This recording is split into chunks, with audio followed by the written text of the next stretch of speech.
Եթե քո կյանքում մեծ տխրություն կա, սիրելի եղբայր եւ սիրելի քույրիկ, հիշիր, որ Հիսուսին հանդիպելով այդ մեծ տխրությունը կփոխվի մեծ ուրախության։ Որովհետեւ ինքն է ուրախության աղբյուրը, ինքն է մխիթարության աղբյուրը։ Եվ ով որ ասում է Տիրոջ անունը կանչե, պիտի գրված է, չէ, եղբայրները խոսեցին, պիտի փրկվի։ Հետարքիր է, ինչից պիտի փրկվի։ Կարող է հիվանդությունից փրկվես, կարող ասենք բանտի մեջ ես, բանտից փրկվես,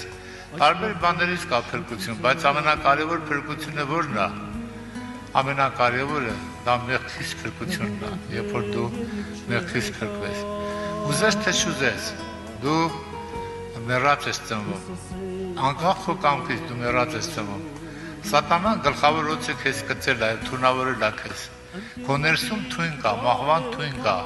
Այդ մահվան թույնը, եթե դու ներսից չհանես դուրս, այդ մահվան թույնը քեզ երկրորդ մահը կա, ոչ միայն մարմինը, այլ նաև հոգին կսպանի։ Բայց կար մեկը, որ ինձ սիրեց, իմ բոլոր մեղքերները